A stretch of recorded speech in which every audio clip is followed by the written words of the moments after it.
ಪ್ರತಿ ತಿಂಗಳು ಪಿಂಚಣಿ ಹಣವನ್ನು ಪಡಿತಕ್ಕಂತಹ ಪಿಂಚಣಿದಾರರ ಖಾತೆಗಾದ್ರೆ ಇವತ್ತು ಜೂನ್ ತಿಂಗಳಿನ ಪಿಂಚಣಿ ಹಣವನ್ನು ಬಿಡುಗಡೆ ಮಾಡಲಾಗ್ತಿದೆ ಅಂತ ಹೇಳಿ ಈಗ ಮಾಹಿತಿಯನ್ನಾದರೆ ತಿಳಿಸಿರ್ತಕ್ಕಂಥದ್ದು. ಇದರ ಬಗ್ಗೆ ಇನ್ಫಾರ್ಮೇಷನನ್ನು ಈ ವಿಡಿಯೋದಲ್ಲಿ ನಾವು ತಿಳ್ಕೊತಾ ಹೋಗೋಣ. ವಿಡಿಯೋವನ್ನು ಸ್ಟಾರ್ಟ್ ಮಾಡ್ತೀನಿ. ಅದಕ್ಕಿಂತ ಮೊದಲು ನೀವಿನ್ನೂ ನಮ್ಮ ಚಾನೆಲ್ಗೆ ಸಬ್ಸ್ಕ್ರೈಬ್ ಮಾಡ್ತಾ ಇದ್ರೆ ಈ ಕೂಡಲೇ ಚಾನೆಲ್ಗೆ ಸಬ್ಸ್ಕ್ರೈಬ್ ಮಾಡ್ಕೊಳ್ಳಿ ಮತ್ತು ಲೈಕ್ ಮಾಡಿ. ಈಗ ನಾವು ಮಾಹಿತಿಯನ್ನು ತಿಳ್ಕೊತಾ ಹೋಗೋಣ. ಹೌದು, ಇವತ್ತು ಜೂನ್ ತಿಂಗಳಿನ ಪಿಂಚಣಿ ಹಣವನ್ನು ಬಿಡುಗಡೆ ಮಾಡಲಾಗ್ತದೆ.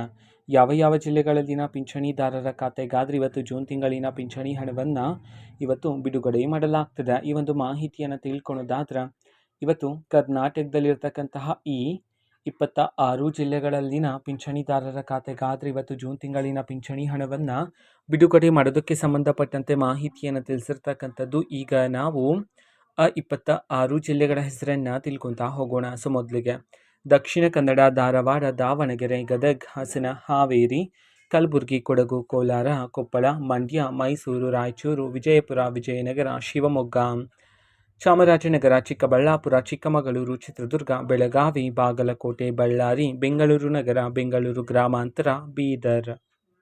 ಈ 26 ಜಿಲ್ಲೆಗಳಲ್ಲಿನ ಪಿಂಚಣಿದಾರರ ಖಾತೆಗಾದ್ರೆ ಇವತ್ತು ಜೂನ್ ತಿಂಗಳಿನ ಪಿಂಚಣಿ ಹಣವನ್ನು ಇವತ್ತು ಬಿಡುಗಡೆ ಮಾಡೋದಕ್ಕೆ ಸಂಬಂಧಪಟ್ಟಂತೆ ಇದೀಗ ಮಾಹಿತಿಯನ್ನಾದ್ರೆ ತಿಳಿಸಿರ್ತಕ್ಕಂಥದ್ದು. ಓಕೆನಾ? ಸೊ ಇದು ಇವತ್ತಿನ ಒಂದು ವಿಡಿಯೋ. ಇದೇ ರೀತಿ ಇನ್ನು ಹಲವಾರು ಯೋಜನೆಗಳಿಗೆ ಸಂಬಂಧಪಟ್ಟಂತೆ ಮಾಹಿತಿ ಬಂದ ನಂತರ ಆದಷ್ಟು ಬೇಗ ನಾನು ನಿಮಗೆ ಇನ್ಫಾರ್ಮೇಷನನ್ನು ತಿಳಿಸ್ತೀನಿ. ಅದಕ್ಕೋಸ್ಕರ ಚಾನೆಲ್ಗೆ ಸಬ್ಸ್ಕ್ರೈಬ್ ಮಾಡ್ಕೊಳ್ಳಿ ಮತ್ತು ಮಾಹಿತಿ ಇಷ್ಟ ಆಗಿದ್ರೆ ನಿಮ್ಮ ಫ್ರೆಂಡ್ಸ್ ಆ್ಯಂಡ್ ಫ್ಯಾಮಿಲಿ ಮೆಂಬರ್ಸ್ಗೂ ಸಹ ವಿಡಿಯೋವನ್ನು ಶೇರ್ ಮಾಡಿ. ಜೊತೆಗೆ ಚಾನೆಲ್ಗೆ ಸಬ್ಸ್ಕ್ರೈಬ್ ಮಾಡಿಕೊಂಡು ಸಪೋರ್ಟ್ ಮಾಡಿ. So thank you. ಬಾಯ್.